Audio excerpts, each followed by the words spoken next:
Friends, मेरा नाम DM Jha है। एस्टॉन टैक्सफिन में आपका स्वागत है। फ्रेंड्स, कई व्यूअर्स की सलाह पे मैंने म्यूचुअल फंड की एक सीरीज स्टार्ट की है और यह एपिसोड इस सीरीज का 14वां एपिसोड है। फ्रेंड्स, मैंने डायरेक्ट प्लान और रेगुलर प्लान के बारे में एक वीडियो बनाया हुआ है, लेकिन कई व्यूअर्स की सलाह आई कि आखिर मैं डायरेक्ट प्लान क्यों करूं और कैसे करूं। तो फ्रेंड्स, आइए हम देखते हैं कि डायरेक्ट प्लान क्यों और कैसे करें। फ्रेंड्स, 2013 में इफेक्टिव फ्रॉम जनवरी 2013 दो प्लान म्यूचुअल फंड ने लॉन्च किए सेबी के आदेश पे। उस प्लान का नाम था रेगुलर और डायरेक्ट। इसका मतलब ये नहीं कि 2013 के पहले कोई प्लान नहीं था। बेसिकली 2013 के पहले कोई प्लान नहीं था, इसीलिए जो भी प्लान्स थे वो रेगुलर ही थे। लेकिन 2013 के बाद उन्होंने एक डायरेक्ट प्लान भी लॉन्च किया। हालांकि उस प्लान 2013 के पहले के प्लान का नाम रेगुलर हुआ नहीं करता था, लेकिन नेचर सारे रेगुलर के ही थे। फ्रेंड्स, अब हम बात करते हैं कि आखिर डायरेक्ट प्लान हम क्यों करें, क्या फायदा है करने से। फ्रेंड्स, डायरेक्ट जैसे नाम से लगता है, डायरेक्ट मतलब बीच में कोई इंटरमीडियरीज नहीं। इसका मतलब you directly purchase the units of mutual fund from fund house और एएमसी। एएमसी मतलब एसेट मैनेजमेंट कंपनी।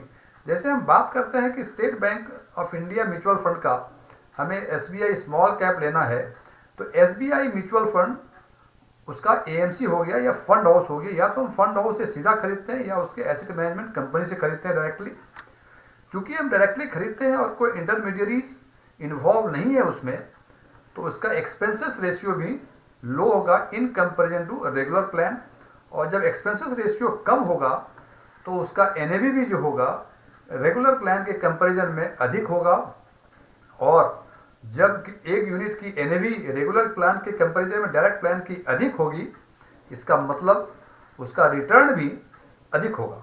फ्रेंड्स, अब हम बात करते हैं कि अभी हमने बात की कि डायरेक्ट प्लान क्यों लेने का ये 3-4 कारण है। और अब बातें करेंगे कि डायरेक्ट प्लान हम लें कैसे, क्या करें उसके लिए। फ्रेंड्स, आप या तो म्यूचुअल फंड के न्यू इन्वेस्टर होंगे या पहले आपने इन्वेस्ट कर रखा होगा।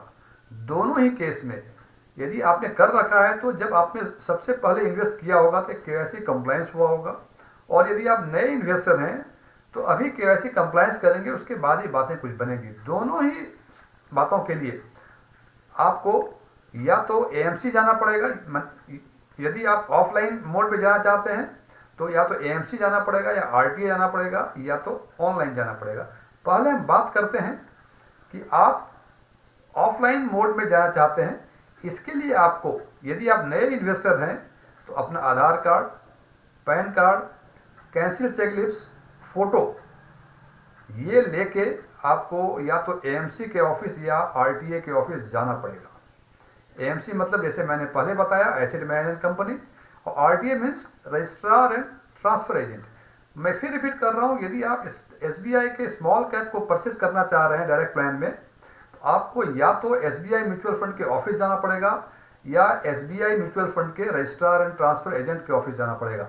Friends, registrar and transfer agent लगता है एक बहुत बड़ी चीज है, आप जानते हैं सबको। मुख्य रूप से वैसे रजिस्ट्रार एंड ट्रांसफर एजेंट 4 हैं म्यूचुअल फंड में, लेकिन मुख्य रूप से 2 ही हैं, वो है केम्स और के फिनटेक। इसका मतलब कि या तो एसबीआई में यदि जाना हो तो एसबीआई म्यूचुअल फंड में इन्वेस्ट करना हो तो या तो एसबीआई म्यूचुअल फंड के ऑफिस जाइए या एसबीआई केम्स आरटीए के अंतर्गत आता है।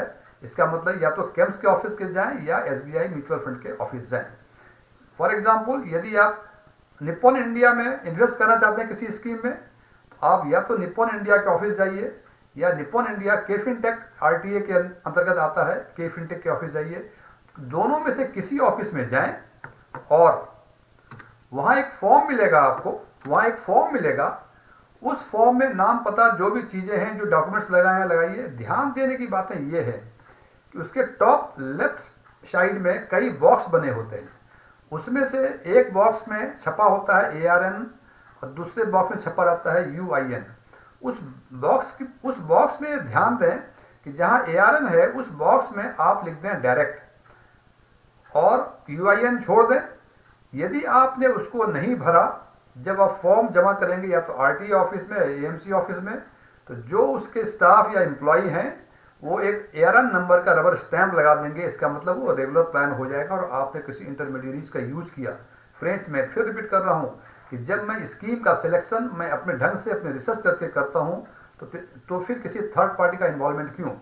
मैं फिर रिपीट कर रहा हूँ, बॉक्स लेफ्ट साइड में टॉप पे बॉक्स ARN UIN नंबर का बॉक्स होता है, उस बॉक्स में आप डायरेक्ट लिख दें और उसके बाद फॉर्म जमा करा दें। फिर 10-15 दिन के बाद आपको मैसेज आएगा आपके मोबाइल पे कि आपका फोलियो खुल गया और आपका डायरेक्ट प्लान में इन्वेस्टमेंट हो गया। जो डॉक्यूमेंट चाहते हैं वो डॉक्यूमेंट उस टाइम आपको जमा कराना होगा। फ्रेंड्स, यदि आप ऑनलाइन करना चाहते हैं, या मैं फिर रिपीट करता हूं, यदि आप ऑनलाइन करना चाहते हैं तो इसमें भी एग्जिस्टिंग और न्यू इन्वेस्टर हो सकते हैं। यदि एग्जिस्टिंग इन्वेस्टर हैं तो कुछ नहीं करना है आपको। जिस AMC में आपको इन्वेस्टमेंट करना है उस AMC के वेबसाइट पे जाएं या कंसर्न्ड RTA के ऑफिस पे जाएं। मैं फिर कह रहा हूं कि निपॉन इंडिया यदि है तो केफिनटेक के वेबसाइट पे जाएं। SBI में करना हो तो कैम्स में जाएं। जैसे आपको आदित्य बिरला में करना हो तो केफिनटेक में जाएं। जो म्यूचुअल फंड से उससे कंसर्न RTA में जाएं या उससे कंसर्न ऑफिस के वेबसाइट पे जाएं और वहाँ सिंपल नेविगेशन है। वहाँ नाम पता जो पूछना है, पैन नंबर वगैरह पूछेंगे। एक जगह आएगा आपको प्लान में देखेंगे ड्रॉप डाउन बॉक्स होगा। बाय डिफॉल्ट वो रेगुलर होता है, उस डिफॉल्ट को चेंज कर दें और वहाँ उसको डायरेक्ट कर दें।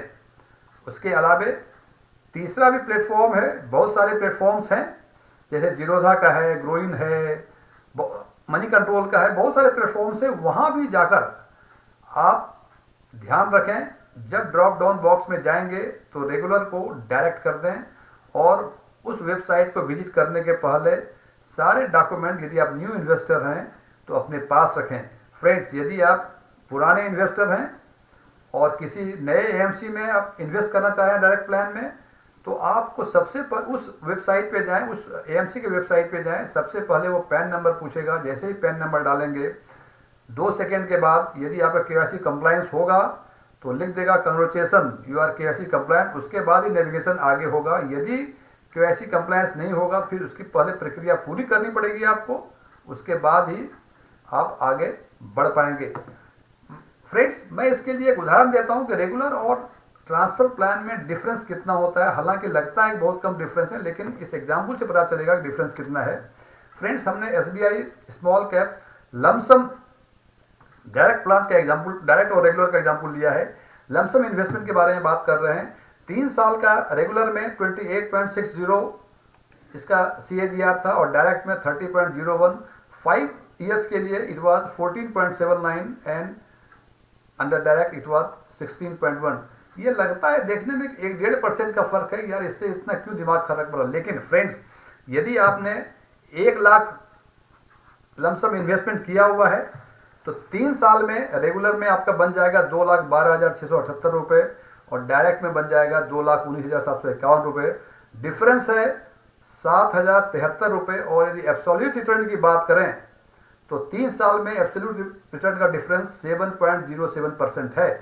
और यही बातें यदि हम 5 साल के लिए करें तो रेगुलर में 1,99,306 बनेंगे और डायरेक्ट में 2,10,941 बनेंगे और डिफरेंस हो जाएगा 11,635 और एब्सोल्यूट रिटर्न में 11.63% होगा। डायरेक्ट में 11.63% अधिक मिलेगा इन कंपेरिजन रेगुलर। इसका मतलब यदि आपने 10 लाख इन्वेस्ट किया होता तो ये 1,11,635 रुपये डायरेक्ट प्लान में अधिक मिलता आपको।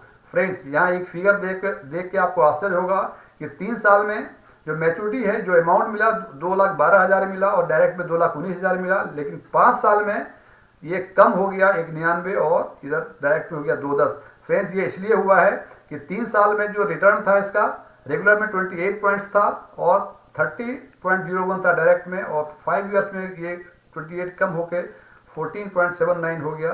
सो फ्रेंड्स, इसलिए ये फिगर कम आया है, इसमें कुछ चौंकने की बात नहीं है।